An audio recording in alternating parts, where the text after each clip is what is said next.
Kembali di Metro Bisnis, pemirsa, dalam kondisi pelemahan ekonomi global dan domestik saat ini, kondisi perbankan Indonesia masih tergolong cukup baik. Bahkan kondisi perbankan saat ini dianggap masih kuat untuk menahan atau menyerap kredit macet yang telah mengalami kenaikan hingga 2,6%. Perlambatan ekonomi dan pelemahan nilai tukar rupiah serta anjloknya harga komoditas belum mengguncang sektor perbankan.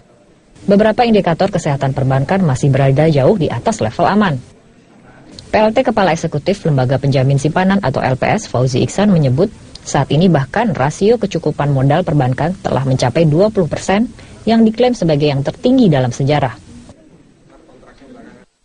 Sejak awal tahun, rasio kecukupan modal perbankan umum selalu di atas 20%.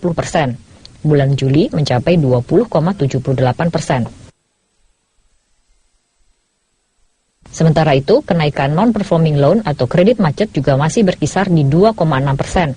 Berbeda dengan krisis tahun 2008 saat NPL perbankan naik hingga 2,8%. Dengan indikator tersebut, perbankan umum dianggap mampu menghadapi gejolak ekonomi termasuk pelemahan nilai tukar rupiah.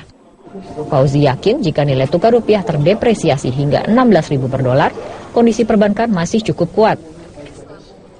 Ini masih di bawah misalnya 3,5% pada saat krisis finansial global di tahun 2008.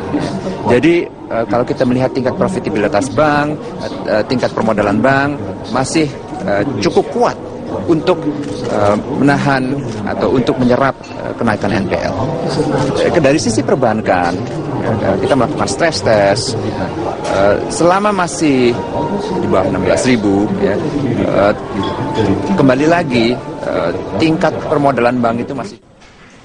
Otoritas Jasa Keuangan yakin kondisi perbankan akan terus membaik dilihat dari pertumbuhan kredit yang masih meningkat, sementara rasio kredit macet atau NPL diperkirakan menyusut dengan naiknya pencadangan.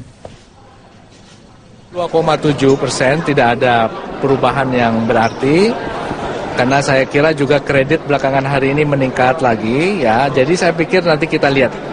Kami optimis angka itu tidak akan bergeser banyak sampai akhir tahun.